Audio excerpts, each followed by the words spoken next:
Rise and shine! Mga ka-RSP, patuloy ang ikot ng kapalaran. Narito na po ang libreng feng shui at horoscope mula kay Master Hans Kua.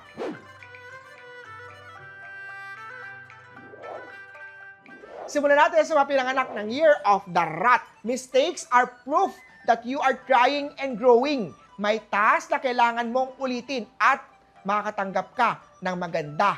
Huwag ito damdamin. White at 6. Kay Ox naman tayo, maaaring makakita ng opportunity sa hindi mo inaasahang kontak o kaibigan. Lagi be ready dahil sa bawat pabor ay may kapalit yan. Lalo na sa mga taong hindi genuine ang pagtulong. Yellow at 3. Tiger naman tayo, may boss o senior na susubok sa patience mo. Smile and survive today. Good luck! Green at 1.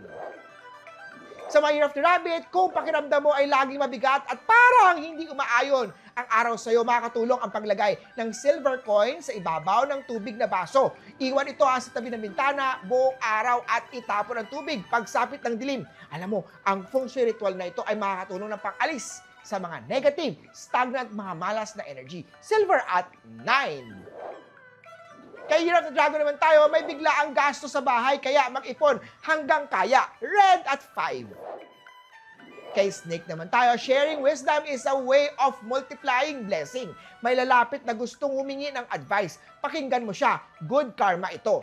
Violet at 4.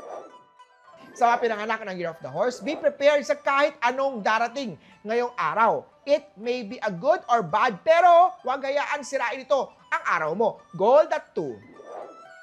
Kay Goat naman tayo, magsilbing inspirasyon sa ibang tao. Mag-ingat sa salitang binibitawan. White at 7.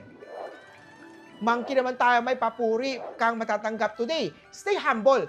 Kahit puro papuri lang, pero wala namang dagdag sa sweldo, sa sahod. Talaga, purple at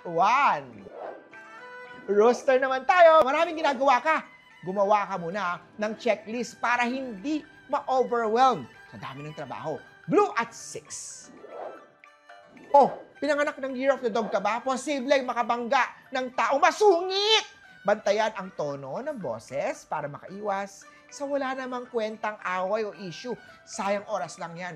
Ikaw ay maging kalmado. Pink at 3. Kay Year of the Pig naman tayo, tandaan na leadership is not about the position, but about the service. Kung paano mo ito iaangat ang mga kasamahan mo. Maraming lumalapit sa'yo dahil sa leadership mo. Pahalagahan ito. Green at 8. Muli po, ito po yung magabay, patnubay, palala at prediction lamang mula kay Master Hans Kua. Nasa pagiging hands-on o nasa inyong mga kamay, nasa lalay ang tagumpay mo.